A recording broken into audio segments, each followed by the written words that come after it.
Sonho com pomba-gira. Um aviso crucial. Esse sonho aconteceu em 2023, num momento muito difícil da minha vida. Eu estava doente, internando com frequência por causa da minha anemia. O corpo cansava, mas o que mais me pesava era o sentimento. A sensação constante de estar sendo observada. Não era algo bom, era uma presença fria, pesada, como se algo me seguisse onde quer que eu fosse. Numa noite chuvosa, decidi dormir na sala. Meu quarto estava com as paredes úmidas e eu não queria piorar a alergia. Enrolei-me num cobertor e tentei dormir ali mesmo, no sofá. Foi quando ela apareceu. No sonho, vi uma mulher de pele clara, cabelos longos e negros, vestida num vestido preto que parecia dançar com o vento. Ela se aproximou de mim com uma elegância que me hipnotizou. Não tinha medo, tinha presença. Ela olhou nos meus olhos e falou com uma voz doce, mas firme. Tome cuidado com esse homem. Ele está te observando. Não dê brechas. E nunca fique sozinha em casa. Sempre peça proteção antes de sair. Enquanto ela falava, me mostrou a foto de um homem. Um rosto que, no momento, me causou pavor. Mas, ao acordar, tudo desapareceu da minha memória. A imagem, o nome, o cheiro, tudo se apagou. Desde aquele dia, nunca mais senti aquela presença me observando. Passei a pedir proteção sempre que saía e evitava ficar sozinha. Fiz exatamente o que ela mandou. E, de alguma forma, me senti livre. Nunca mais sonhei com ela, mas guardo aquela visão com gratidão. No fundo do meu coração, acredito que foi Maria Padilha que veio até mim. Uma pomba-gira me livrando de um perigo que talvez eu jamais entenderia. Hoje estou bem e não me sinto mais observada. Mas, às vezes, quando o vento sopra à noite, eu ainda sinto o perfume leve de rosas e fumaça. E lembro das palavras dela. Peça proteção, menina. Ele te observa, mas eu estou te vendo também. Umbral, o resgate da entidade. Meu nome é Renata. Tenho 18 anos e sou médium de Umbanda há alguns anos. Desde que comecei a desenvolver minha mediunidade, passei a entender o que são os desdobramentos, quando nosso espírito se desprende do corpo durante o sono e viaja por outros planos. Mas nada me preparou para o que vivi naquela madrugada. A energia da minha casa andava muito pesada. Meus pais brigavam todos os dias. O ambiente era denso, sufocante. Eu fazia limpezas, orações, acendia velas, mas parecia que nada adiantava. Era como se algo ali tivesse criado raízes. Na madrugada de 1º de fevereiro, acordei. Ou achei que acordei.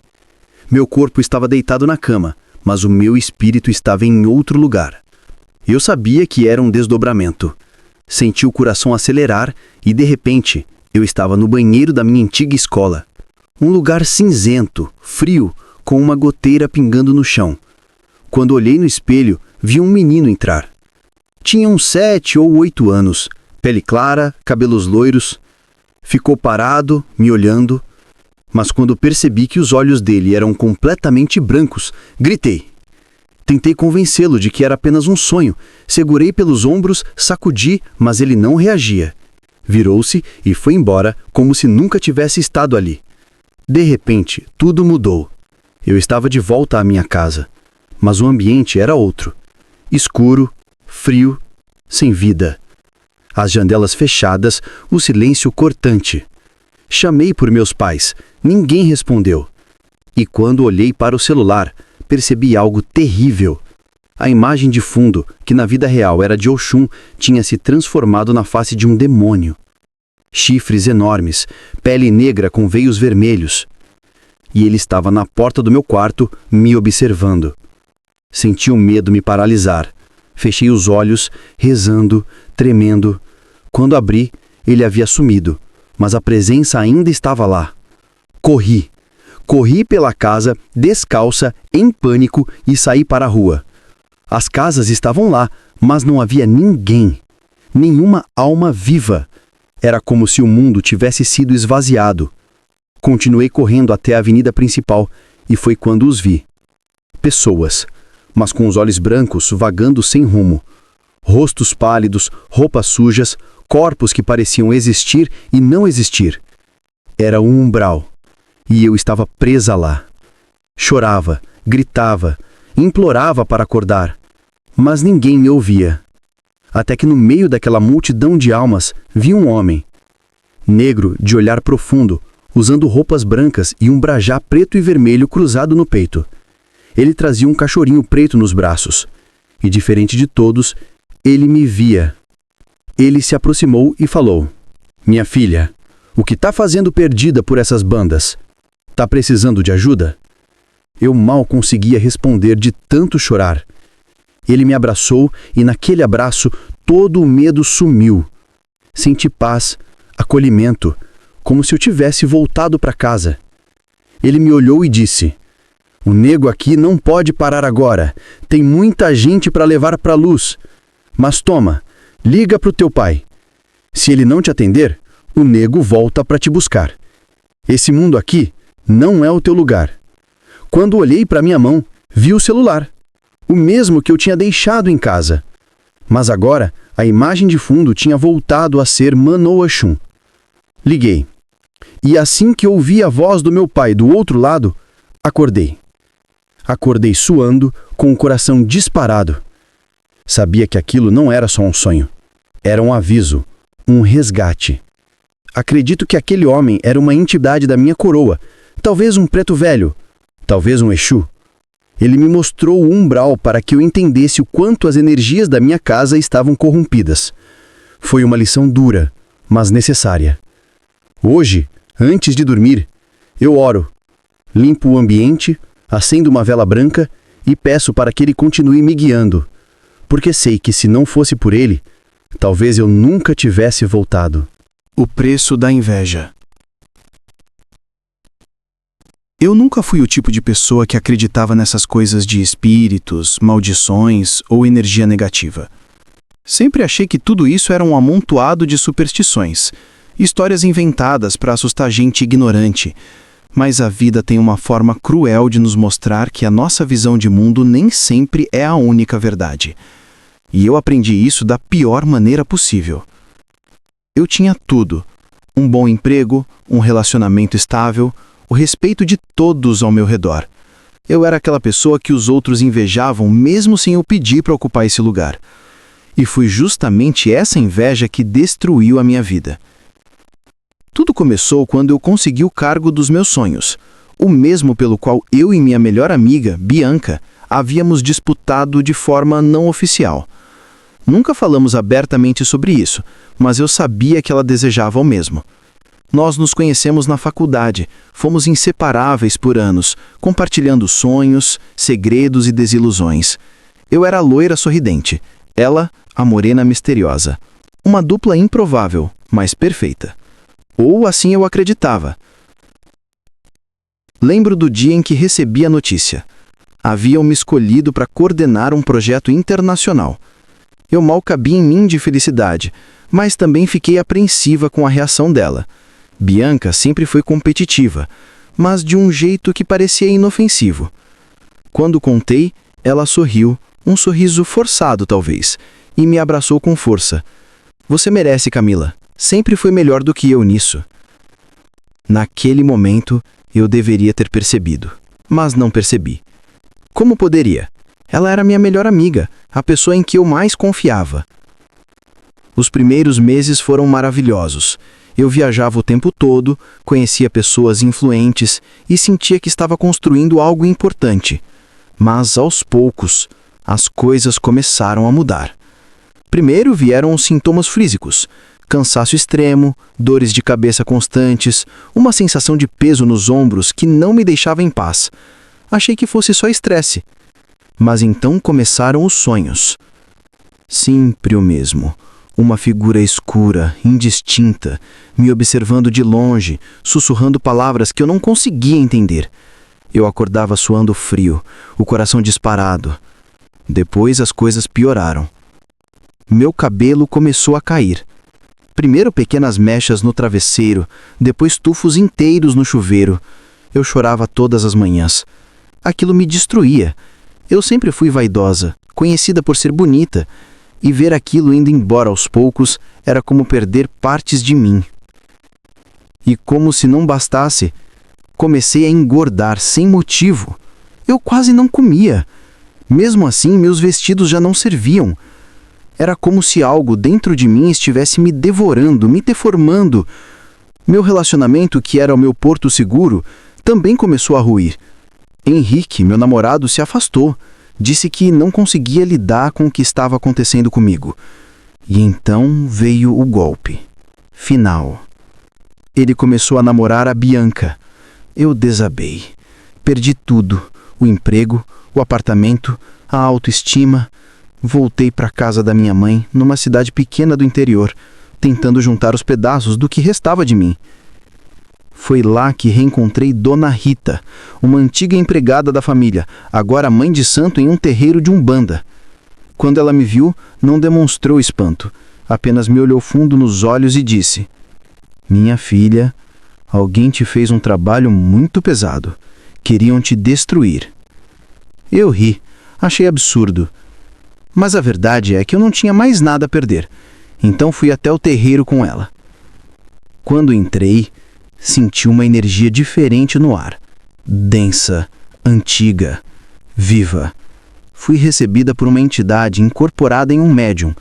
Ele me fitou como se enxergasse minha alma e disse: "O que te fizeram foi coisa feia, moça, pesada. Queriam te ver morta, devagar para poder tomar o seu lugar." Eu gelei. No fundo, algo em mim sabia que era verdade. Mandaram que eu bebesse uma infusão de ervas. Logo começaram o ritual. As luzes do terreiro se apagaram, restando apenas algumas velas. Os cânticos ecoavam no salão, vibrando dentro de mim. E então aconteceu. Senti algo se revirar dentro do meu estômago e comecei a vomitar. Um líquido grosso, cinzento, cheio de fios de cabelo, pedaços de unha e coisas que não consegui identificar. Vomitei até não restar nada. A entidade me disse que aquilo era parte do mal que haviam colocado em mim. Um trabalho feito com sangue e fragmentos do meu corpo.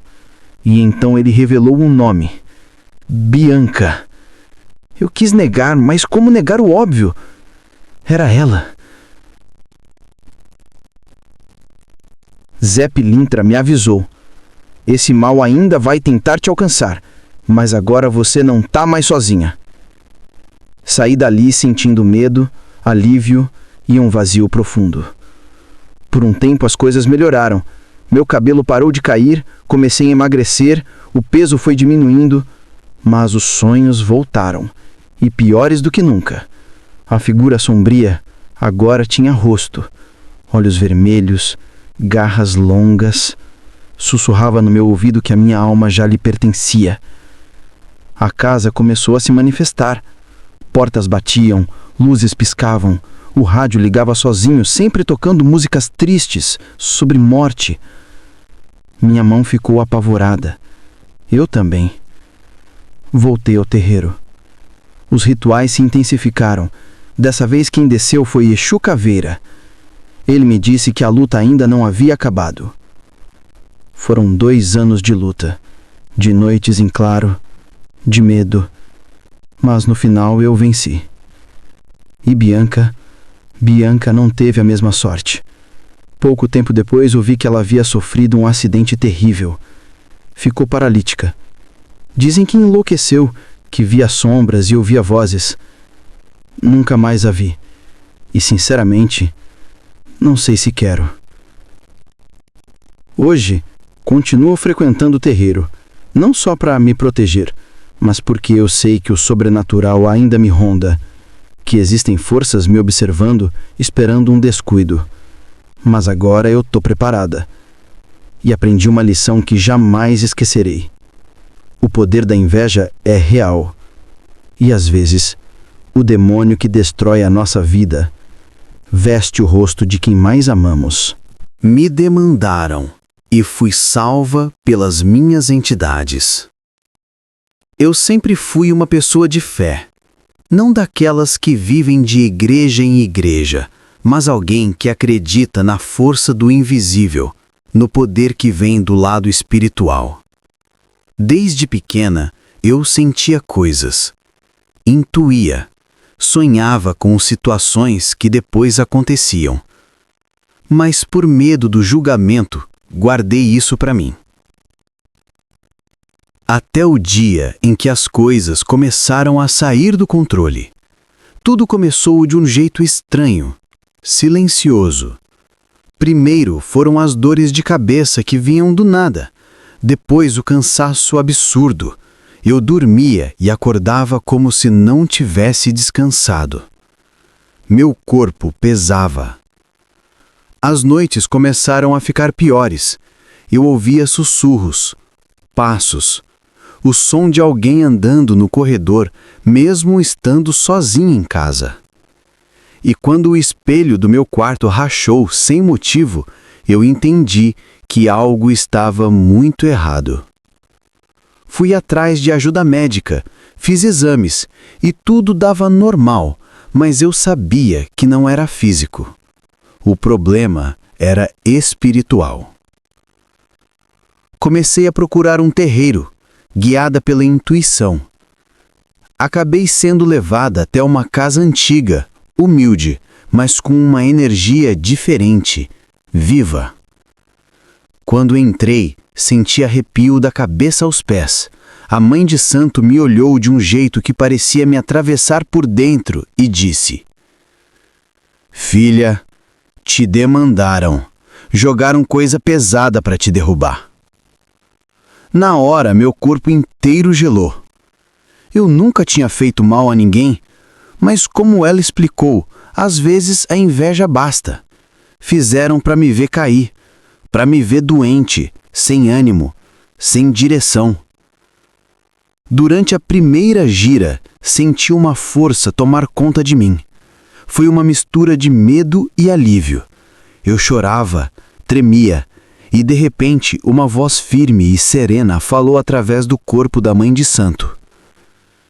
"Calma, filha. A gente tá aqui. Ninguém vai te levar." Aquela foi a primeira vez que senti a presença dos meus guias. E desde então, tudo começou a mudar. Mas antes de melhorar, piorou. Naquela mesma noite, sonhei com uma mulher vestida de preto.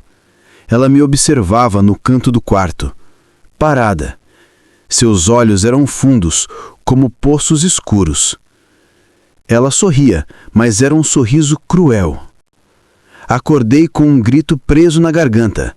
O quarto cheirava a enxofre, e no canto onde eu tinha visto a mulher no sonho, havia marcas no chão, como se algo tivesse arranhado o piso. Corri de volta para o terreiro no dia seguinte. Lá, a mãe de santo confirmou: "Ela é a enviada. Mandaram para te sugar." Foi então que começou o trabalho de limpeza. Foram 7 dias seguidos de descarrego, banhos de ervas, velas acesas nas encruzilhadas e rezas fortes. Durante o 3º dia, desceu meu Exu. Eu não lembro de tudo, mas me contaram que ele falou com voz grave, dizendo: "Eu avisei. Mexeram com ela, mexeram comigo, e agora vão pagar." Depois disso, os pesadelos começaram a diminuir. O peso foi saindo. Eu conseguia respirar de novo. Mas não foi fácil. Houve noites em que o ar da casa ficava denso e eu ouvia batidas nas paredes, como se algo quisesse entrar. Eu acendia uma vela para o meu Exu e pedia força. E sentia, juro que sentia, uma presença ficar ao meu lado, me protegendo. Um mês depois, durante uma nova gira, minha pombagira veio. Linda, imponente, com uma energia que me fez arrepiar dos pés à cabeça. Ela olhou para mim e disse: "Agora chega de chorar. Levanta essa cabeça. Tu não nasceu para ser vítima, filha. Nasceu para ser protegida." Naquele momento, eu chorei como uma criança. Foi como se todas as dores, todos os medos e todo o peso que eu carregava tivessem se desfeito. Eu senti uma leveza que nunca havia sentido antes. Hoje eu sigo firme. Aprendi que o mal existe sim, que tem gente que joga coisa pesada só por inveja, por raiva ou simplesmente por querer ver a gente mal. Mas também aprendi que quando a gente tem fé e caminha com os guias certos, ninguém derruba.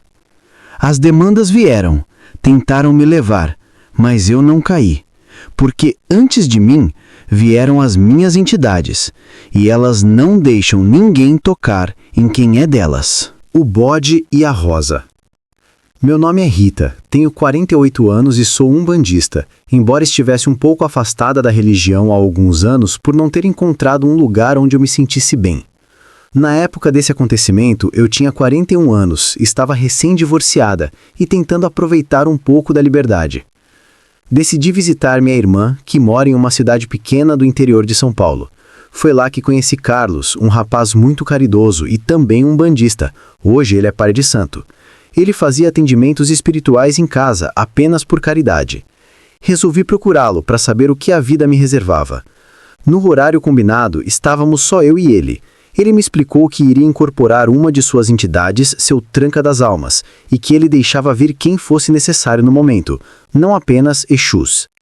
Antes mesmo de começarmos, ouvimos batidas fortes na porta, insistentes, aflitas. Pedi licença e fui atender. Do lado de fora estavam algumas mulheres, falando todas ao mesmo tempo. Pedi que se acalmassem e uma delas explicou. O neto estava possuído, dizendo que havia um bode no canto da sala e que a Rosa iria pegá-lo. Voltei e contei a situação a seu Tranca das Almas já incorporado em Carlos. Ele me olhou fixamente e disse apenas: "Pegue isso, isso e isso, você vai comigo." Fiquei gelada. Mal conhecia, nem sabia onde estávamos direito, mas senti que devia ir. Chegando à casa, encontramos um menino deitado no sofá, repetindo sem parar que o bode iria pegá-lo e chamando pela Rosa. Achei que Carlos daria passagem novamente para seu Tranca das Almas, mas não. Dessa vez, quem se manifestou foi um preto velho, envolto num pano branco. Ele começou a benzer o menino, risando baixinho e colocando suas guias no pescoço da criança. Até que ele me chamou com a mão e disse apenas: "Traga ela." Senti minha mão ser puxada e, de repente, ela estava ali. Com seu sorriso discreto e presença marcante, minha pombagira, Dona Rosa Caveira. Foi então que compreendi. Era dela que o menino falava o tempo todo. Sou médium consciente, então não lembro de todos os detalhes, mas me recordo da energia no ambiente. Dona Rosa aplicava passes nas pessoas da casa enquanto trabalhava junto com o preto velho para libertar o menino daquela influência. Sim, preto velho e pombagira, lado a lado. Depois de um tempo intenso, o garoto foi se acalmando. Suado, olhava em volta sem entender o que havia acontecido. Dona Rosa despediu-se e logo em seguida incorporou um dos meus Exus, seu Pimenta, que deu orientações à família sobre como cuidar melhor da energia da casa. Eles queriam nos pagar, mas não aceitamos. Agradecemos e voltamos para a casa de Carlos. No caminho, ele explicou que ali havia muita briga, bebida e desordem, o que acabara atraindo aquele espírito obsessivo.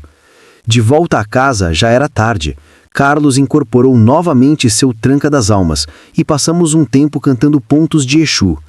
Antes de me despedir, marcamos um novo atendimento para o dia seguinte.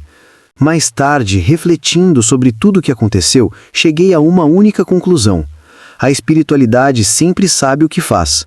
Eu estava no lugar certo, na hora certa. E para encerrar, deixo um ponto que o próprio seu Tranca das Almas me ensinou naquela noite. Eu amei alguém, mas esse alguém não amava ninguém. Eu amei o sol, eu amei a lua, e na encruza eu louvei seu tranca-ruas. A Rosa e Maria Mulambo. Meu nome é Luciana, e essa história aconteceu comigo há alguns anos. Eu já tinha certa experiência dentro da Umbanda, mas nunca imaginei viver algo tão intenso e revelador. Na época, eu frequentava uma casa espiritual simples, mas de muita luz. Era um terreiro no fundo de uma chácara, cercado por mata e silêncio. As giras sempre começavam à noite e o ar parecia mais denso ali, como se a própria natureza respirasse com a gente. Certa noite, fui chamada pelo pai de santo. Ele me olhou com atenção e disse que uma entidade queria falar comigo, Maria Mulambo. Na hora senti um arrepio subindo pela espinha. Eu sabia quem ela era, já tinha ouvido seus pontos, mas nunca havia sentido sua presença de forma direta. Entrei no centro do terreiro e fechei os olhos. As velas tremulavam e o cheiro de rosa misturado ao de marafo me envolveu completamente. De repente, senti uma força tomar conta de mim. O corpo ficou leve e ao mesmo tempo firme, como se alguém tivesse me abraçado por dentro. E então, ouvi sua voz. Minha filha, por que você se maltrata tanto? Não consegui responder. As lágrimas começaram a cair sozinhas. Ela continuou, suave, mas firme. Você carrega o peso dos outros e esquece de se amar. Não adianta acender vela para os outros se a sua chama está se apagando. Naquele momento, parecia que ela via tudo. Minhas dores, minhas culpas, meus medos. Senti uma mão delicada sobre o meu ombro e um perfume forte de flores antigas encheu o ar. Ela me pediu para abrir os olhos. Quando fiz, vi que o terreiro inteiro estava envolto numa luz vermelha e dourada, e o som dos atabaques ficou distante, como se viesse de muito longe. Maria Mulambo falava, e a cada palavra meu coração se aliviava. Ela me mostrou memórias que eu escondia, momentos em que deixei de ser fiel a mim mesma para agradar os outros, relações que me feriram, palavras que eu nunca disse. E então, ela me fez uma promessa.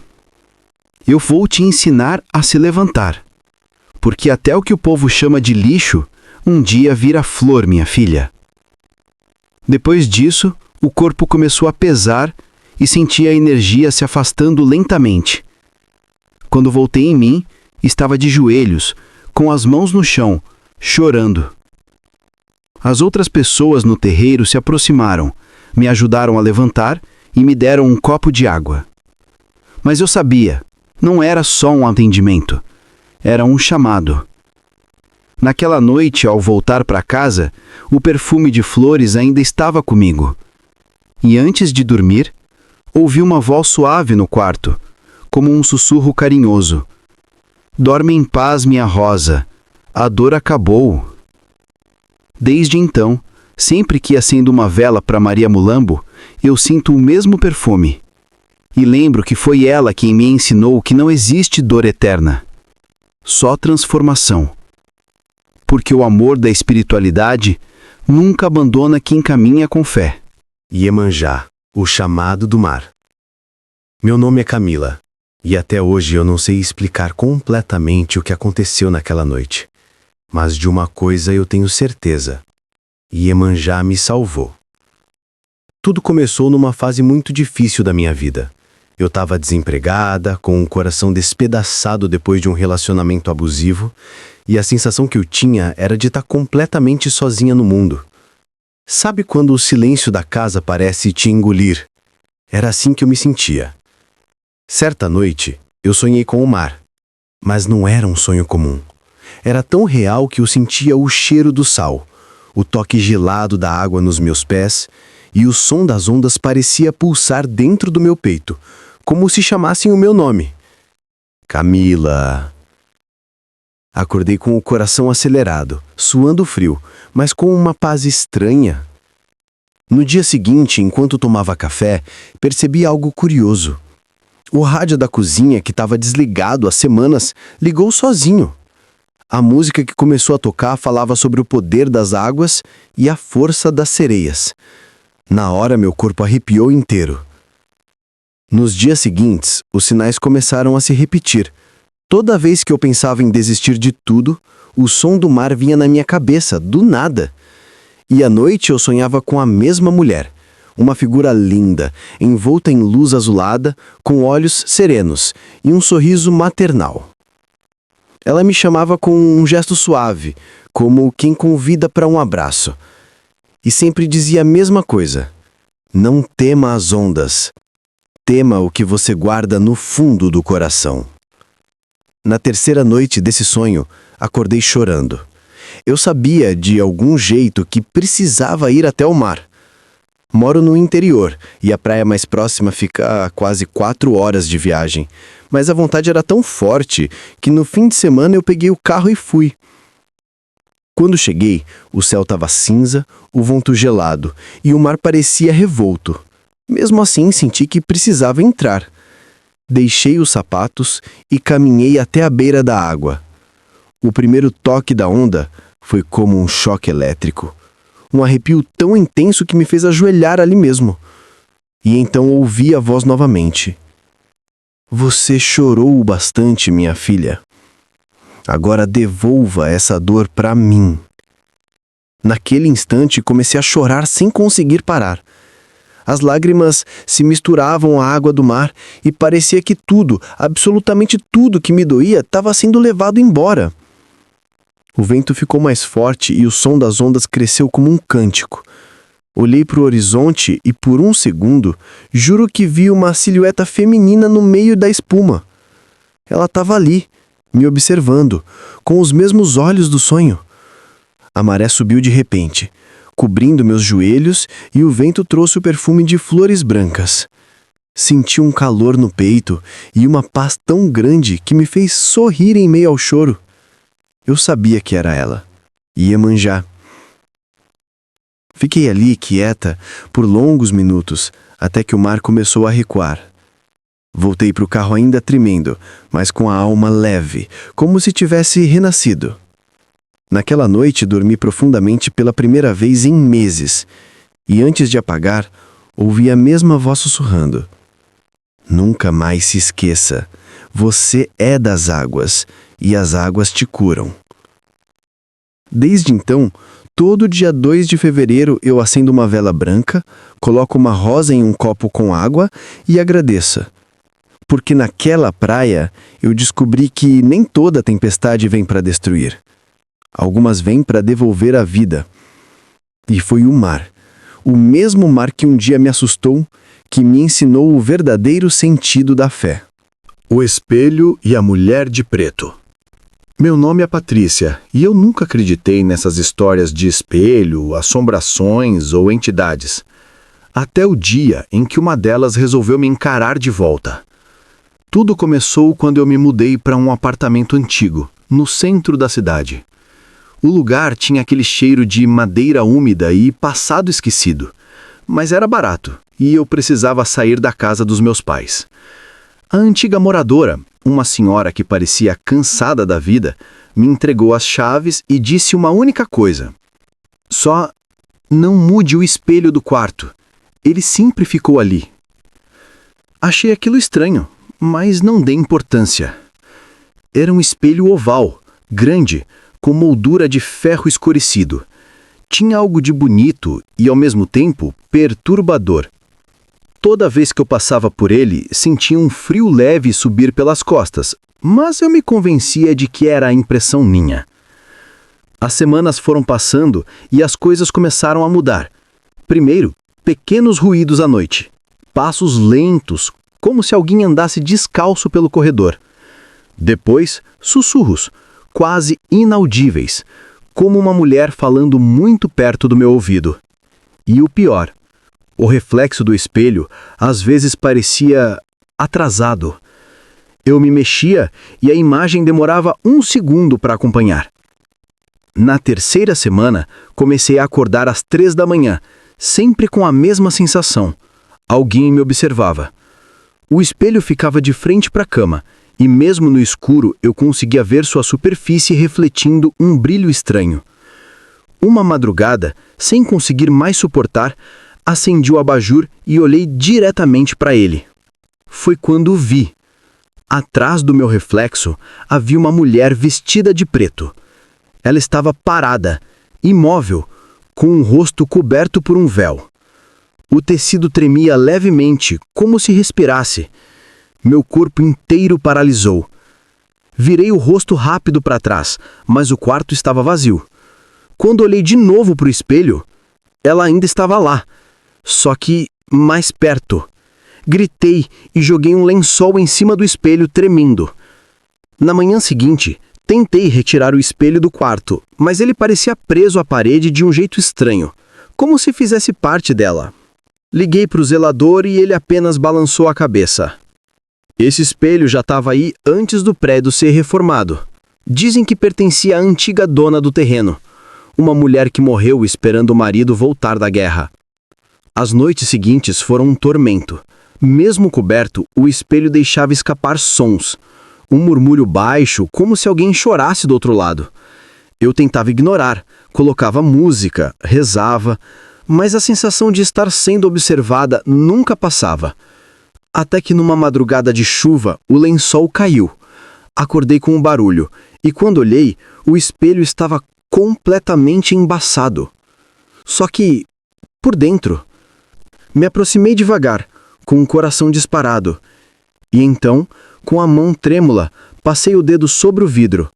Foi aí que vi o que nunca vou esquecer.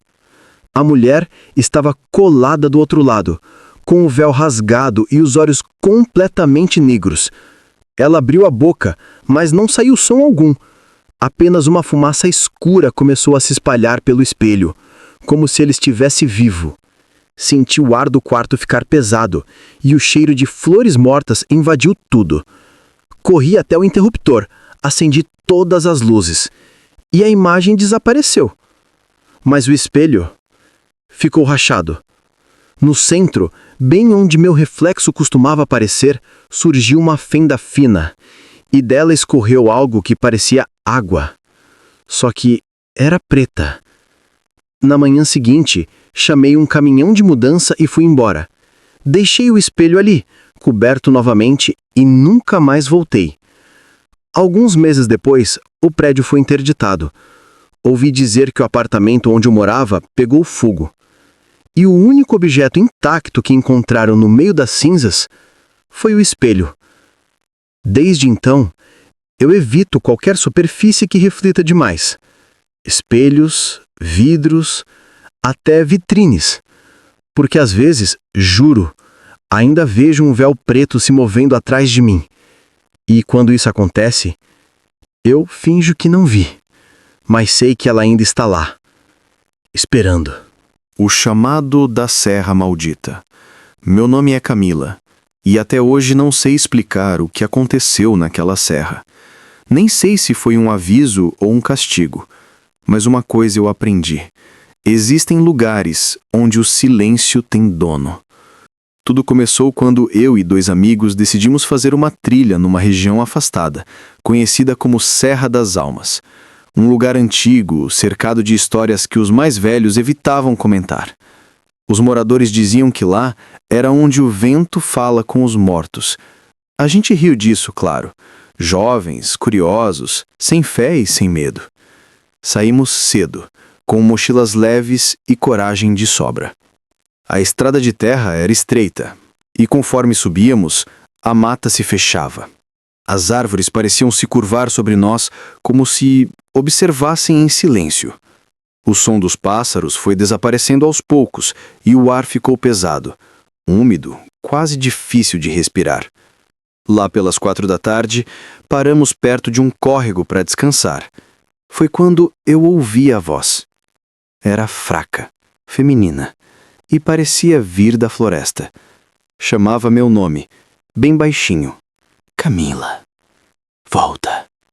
Pensei que fosse brincadeira de um dos meninos, mas os 2 juraram que não ouviram nada. O tom da voz não era ameaçador, era triste, como se alguém pedisse ajuda. Fingi que não me abalei, mas o coração estava acelerado. Seguimos andando e conforme a noite se aproximava, o caminho ficou mais difícil. O GPS parou de funcionar e o vento começou a soprar forte, trazendo um cheiro de ferro enferrujado.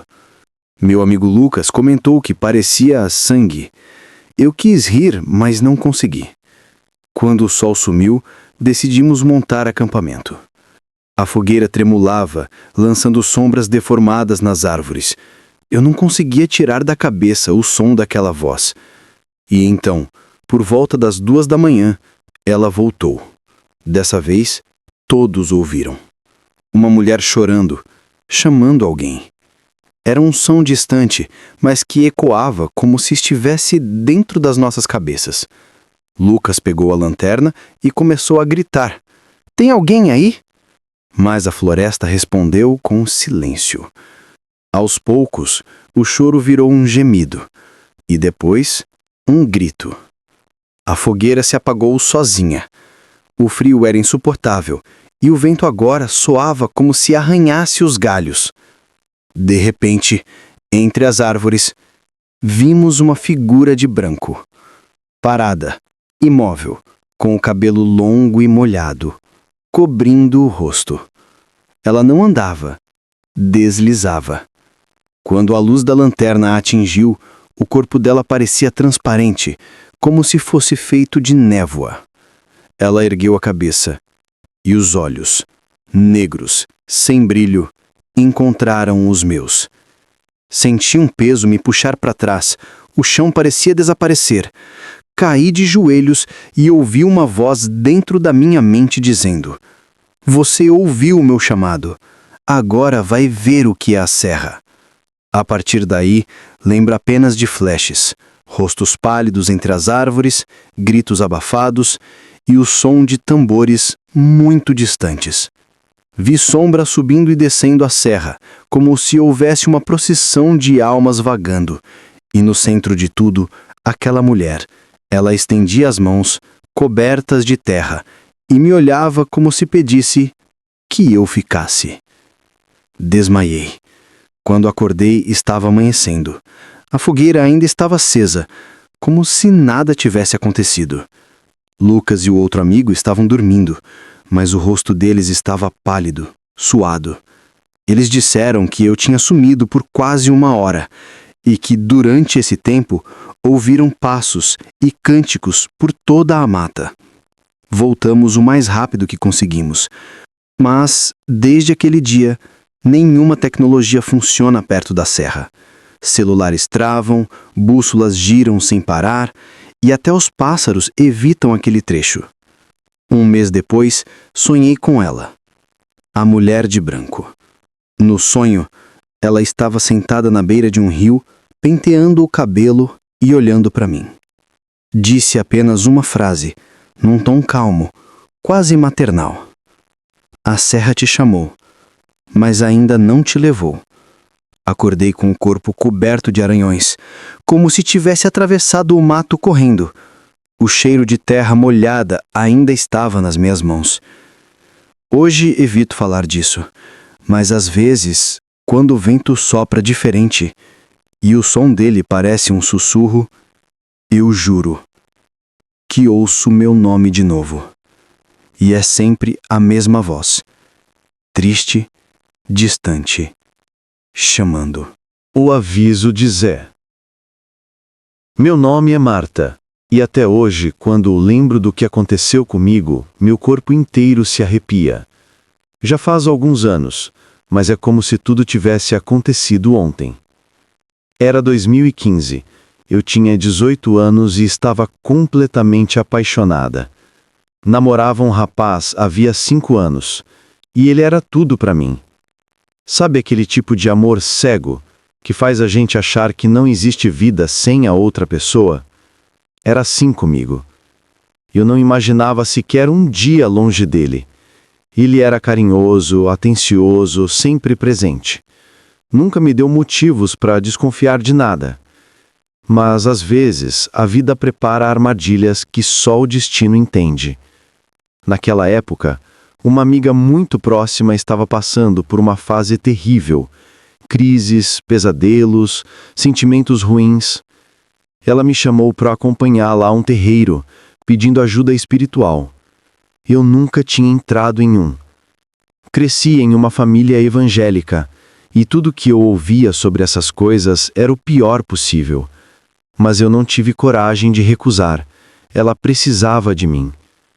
Quando chegamos lá, algo diferente aconteceu. O ambiente era calmo, acolhedor. Senti uma paz estranha, uma energia boa, mesmo sem entender nada daquilo. Fiquei de lado, só observando, enquanto minha amiga se consultava. Durante a consulta, o médium incorporado revelou que o ex-namorado dela havia feito um trabalho para perturbá-la. Queria deixá-la desesperada, enlouquecida. Eu fiquei chocada, mas o pessoal do terreiro garantiu que fariam algo para quebrar aquilo. Quando a consulta dela terminou, a moça olhou para mim e disse: "Pode se sentar, moça." Na hora eu tentei recusar. Disse que só estava acompanhando minha amiga, que não queria me consultar. Mas ela me olhou firme e respondeu: "Seu Zé tem algo para te dizer. Se fosse você, eu escutava." Aquela frase me atravessou como uma lâmina. Eu me sentei. E o que ouvi a seguir mudou tudo na minha vida. Ela disse: "O seu namorado não é uma boa pessoa. Você acha que conhece ele, mas não conhece. Ele é mentiroso e vai te trazer um mal irreparável se você não tirar ele da sua vida." Meu corpo gelou. Senti um mal-estar tão forte que achei que ia desmaiar. As pessoas ao redor me acudiram, me deram água e eu fui voltando aos poucos. Saí de lá abalada, confusa.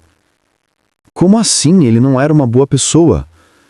Eu o conhecia melhor do que ninguém, ou achava que conhecia. Nos dias seguintes, essa frase não saía da minha cabeça. Mas eu tentava racionalizar. Ele nunca me traiu? E eu tinha acesso ao celular dele, às redes sociais dele. Nada de estranho, nenhuma mensagem suspeita. Ainda assim, aquela voz, aquela sensação me atormentava. Então procurei minha tia. Ela era a única da família que seguia o espiritismo, a rebelde, como minha avó dizia. Contei tudo para ela, cada detalhe, e perguntei o que achava. Ela me olhou com seriedade e disse: "Marta, se uma entidade te deu um aviso, ouça, eles veem o que a gente não consegue enxergar."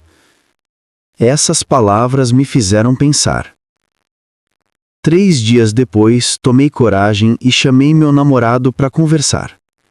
Marcamos na praça perto da minha casa. Ele chegou sorrindo e eu quase desisti. Mas alguma coisa dentro de mim me obrigou a seguir em frente. Disse que queria terminar sem explicar muito. No começo ele ficou em choque. Depois, mudou completamente. O olhar dele endureceu e o tom da voz ficou frio, cruel. Disse coisas horríveis, que eu era um fardo, que ele nunca tinha me amado de verdade, que tinha suportado ficar comigo por pena. Aquelas palavras me rasgaram por dentro, mas ao mesmo tempo me deram certeza de que eu estava fazendo a coisa certa. Terminamos ali, debaixo de um silêncio pesado. Eu fui para casa chorando, me sentindo destruída, mas em paz. No fundo, algo me dizia que eu tinha acabado de escapar de algo muito pior. Os meses seguintes foram de reconstrução. Arrumei um emprego, entrei na faculdade, comecei a me reerguer. A vida parecia estar finalmente entrando nos trilhos. Mas mesmo feliz, às vezes eu me pegava pensando se tinha feito a escolha certa. Afinal, ele nunca me deu motivo para duvidar. E até aquele momento, nada do que a mulher do terreiro disse parecia fazer sentido. Até o dia em que tudo veio à tona. Eu estava em uma festa, 2 meses depois do término, quando encontrei um amigo dele. Conversamos por alto, e no meio da conversa ele soltou: "Você terminou com ele porque descobriu o que ele fazia, né?" Eu congelei. Perguntei do que ele estava falando. Ele riu e disse: "Ah, as traições e as festinhas que ele ia." Meu coração começou a bater tão rápido que mal conseguia respirar. Puxei assunto, tentando disfarçar, e ele acabou contando. Disse que meu ex participava de encontros, de orgias, que pelo menos 2 vezes por semana ele frequentava um lugar conhecido na cidade, onde tinha relações com várias pessoas, homens e mulheres. Na hora senti o chão desaparecer sob meus pés. Tudo começou a se encaixar. As pequenas doenças, os sintomas que eu ignorava, a candidíase que nunca sarava completamente. Saí daquela festa em desespero. Chorei a noite inteira. Não acreditava que o homem que eu amava, que eu planejava casar, era uma farsa. Mas o pior ainda estava por vir. Cerca de 5 meses depois, vi uma publicação da mãe dele no Facebook. Ela pedia doações de sangue. Dizia que estava internado em estado grave. Nos comentários, alguns falavam em acidente de moto. Mas eu sabia que ele odiava motos. Aquilo não fazia sentido. Mandei mensagem pro amigo dele, o mesmo da festa. Pedi que me dissesse a verdade. Depois de hesitar, ele confessou. Meu ex não tinha sofrido acidente algum. Ele havia contraído uma doença sexualmente transmissível, incurável, e o diagnóstico veio tarde demais. Senti o mundo girar. Entrei em pânico, achando que poderia estar infectada também. Tive uma crise de ansiedade tão forte que precisei ser levada ao hospital. Lá, contei tudo pro médico. Ele me acalmou e pediu uma bateria completa de exames. Foram horas de espera, horas de medo. Mas graças a Deus, todos os resultados deram negativos. Eu estava limpa. Naquele instante, comecei a chorar, e entre o alívio e o desespero, ouvi ecoar na minha mente a voz da mulher do terreiro. Ele vai te trazer um mal irreparável se você não tirar ele da sua vida. Ela tinha razão. Aquela entidade, aquele aviso, me salvaram.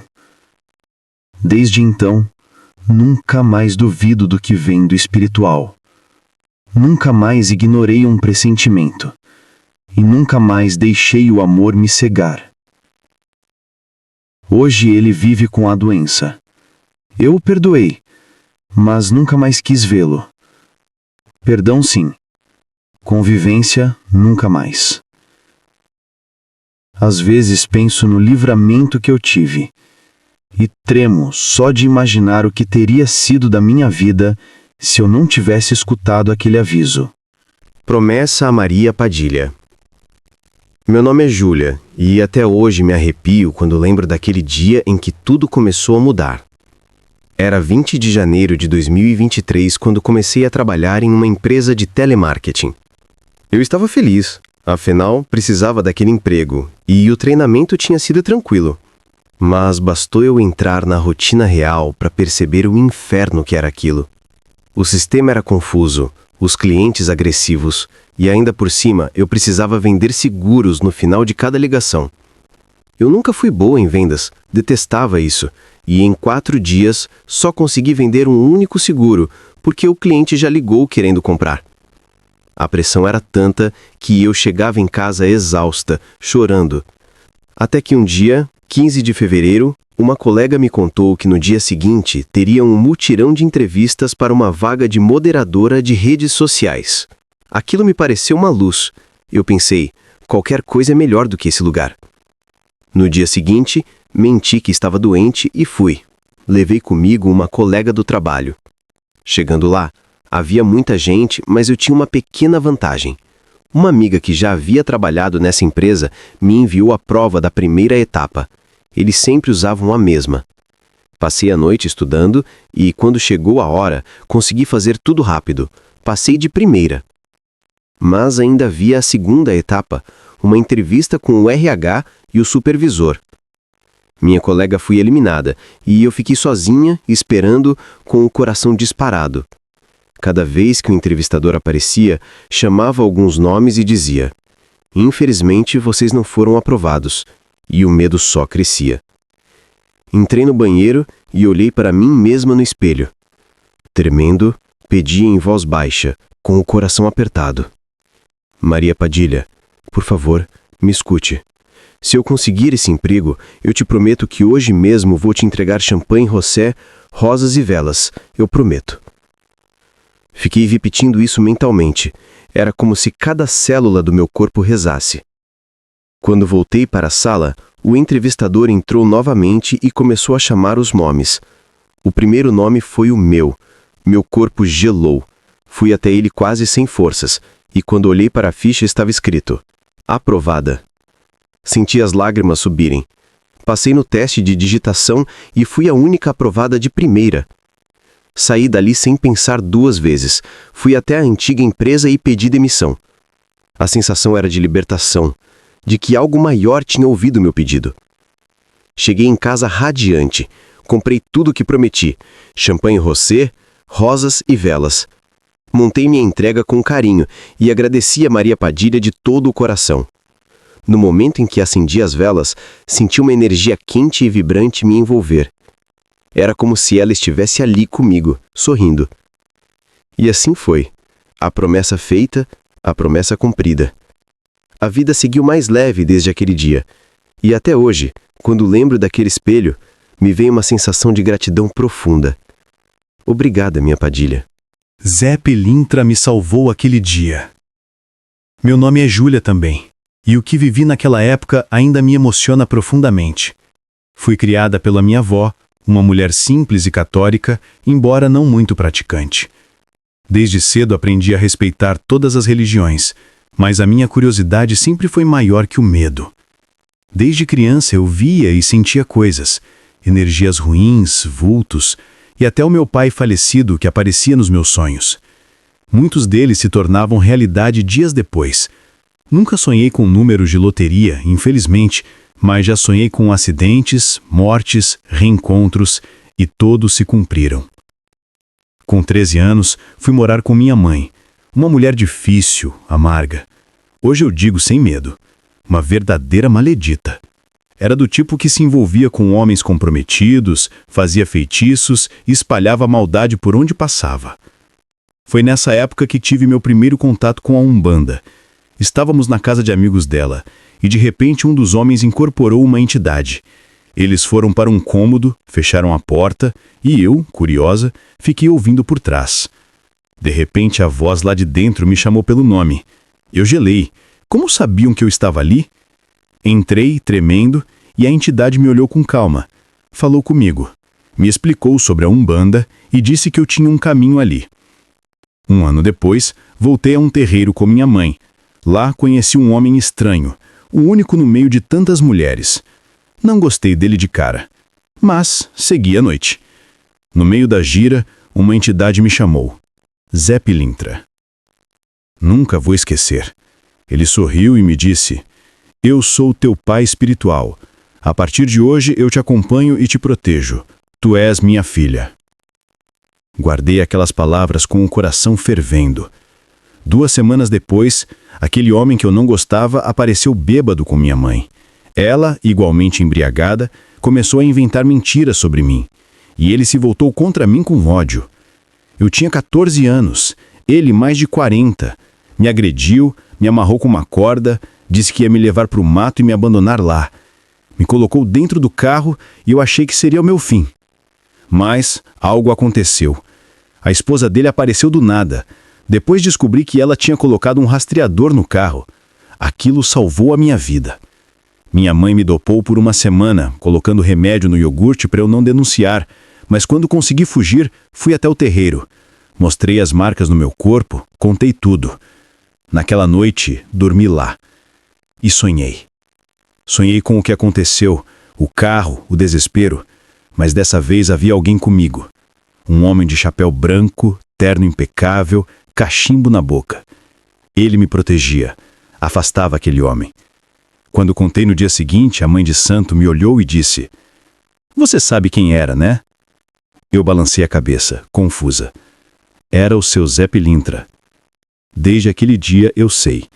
Ele não me deixou morrer. Nunca mais vi aquele homem. Minha mãe paga, até hoje, por tudo o que fez. A vida dela não anda, nada dá certo. E eu Sigo viva, protegida pelo meu guardião. Nunca desafie uma pombagira. Meu nome é Júlia e tenho 22 anos. Nasci e cresci no interior da Paraíba. E desde criança vivi experiências que muitos chamariam de sobrenaturais. Cresci ouvindo pessoas dizerem que eu estava vendo coisas, ouvindo sons e sentindo presenças que ninguém mais percebia. Por um tempo, até um psicólogo me avaliou, pois acreditava que eu estava enlouquecendo.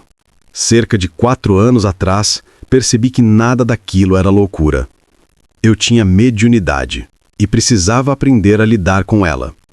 Por acaso, navegando na internet, encontrei uma cartomante. Por curiosidade, decidi fazer uma leitura. Ela olhou para mim e disse: "Você encontrará um terreiro em sua cidade. Seus problemas não são mentais. Você tem uma mediunidade que precisa ser desenvolvida. Há uma pombagira te acompanhando." Fiquei surpresa.